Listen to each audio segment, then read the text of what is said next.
এই ছবিটা যদি আপনারা একটু দেখেন, এই ছবিটা দেখে কি আপনাদের মনে হবে উনি একজন বাংলাদেশের নায়ক? দরদের সব সেট আপ হচ্ছে রেডি, এখন শুধু হচ্ছে সাকিব খানের হ্যাঁ বলার পালা। সবাইকে আসসালামু আলাইকুম। এই মুহূর্তে যদি সবচেয়ে হ্যাপি একটা ফ্যান বেস থাকে সেটা হচ্ছে আমাদের মেগাস্টার সাকিব খানের ফ্যান বেস।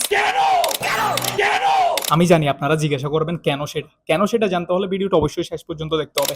নাম্বার ওয়ানে যদি আমরা কথা বলি সেটা হচ্ছে এই মুহূর্তে যারা অনন্য মামুনকে ফলো করেন তারা সবাই জানেন যে দরদের সব সেট আপ হচ্ছে রেডি, এখন শুধু হচ্ছে সাকিব খানের হ্যাঁ বলার পালা। ইতিমধ্যে হয়তো এই খবরটা আপনারা সবাই জানেন। নাম্বার টু তে যদি আমরা কথা বলি সেটা হচ্ছে রিসেন্টলি সাকিব খানের হল্যান্ডের একটা বিজ্ঞাপন আসতেছে, যেটা হচ্ছে লিলির। আপনারা হয়তো ইতিমধ্যে সবাই হচ্ছে এটার একটা প্রোমো দেখতেছেন। তো ওইটাতে সাকিব খানের যে লুকিংটা আছে, অ্যামেজিং একটা লুকিং। আপনাদের যদি এই ছবিটা যদি আপনারা একটু দেখেন, এই ছবিটা দেখে কি আপনাদের মনে হবে উনি একজন বাংলাদেশের নায়ক অথবা অ্যাক্টর? এরপরে যদি আপনাদেরকে নাম্বার 3 নিয়ে কথা বলি সেটা হচ্ছে রিসেন্টলি রায়হান রাফি একটা পোস্ট দিছিল। ওই পোস্টের মধ্যে একজন ব্যক্তি কমেন্ট করছে যে আপনি তামিল, তারপর হচ্ছে মালায়াম, তারপর হচ্ছে হিন্দিতে ডাবিং করে ইন্ডিয়াকে কি আগুন লাগাই দেন তুফানের। তো রায়হান রাফি বলতেছে যে সবকিছুর কাজ চলতেছে, জাস্ট আপনারা দেখতেই থাকুন। এরপরে আরেকজন ভাইয়া বলতেছে যে রায়হান রাফির পোস্টের মধ্যে তুফানের টিজার কি আমরা দেখতে পাবো কিনা। রায়হান রাফি বলতেছে, সবাইকে আশ্বস্ত করছে, হ্যাঁ অবশ্যই আমরা তুফানের টিজার দেখতে পাবো। নাম্বার 4 যদি আমরা কথা বলি সেটা হচ্ছে আপনারা ইতিমধ্যে সবাই জানেন যে তামিলের একটা পেজে সাকিব খানকে নিয়ে এবং থালাপতি বিজয়কে নিয়ে পোস্ট করা হয়েছে, এবং এই পোস্টের বিভিন্ন জন বিভিন্ন কথা বলতেছে। সেটা হচ্ছে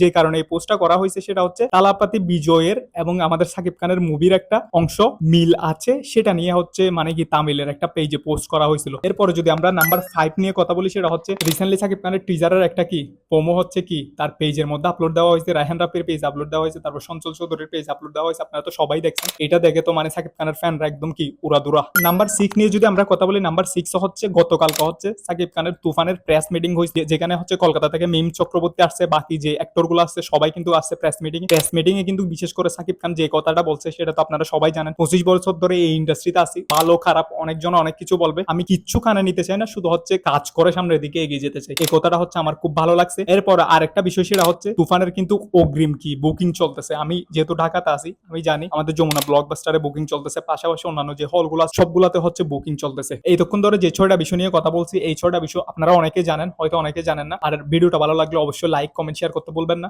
আর এরকম নিয়মিত আপডেট পেতে আমার পেজটা ফলো দিয়ে সাথে থাকেন। আল্লাহ হাফেজ।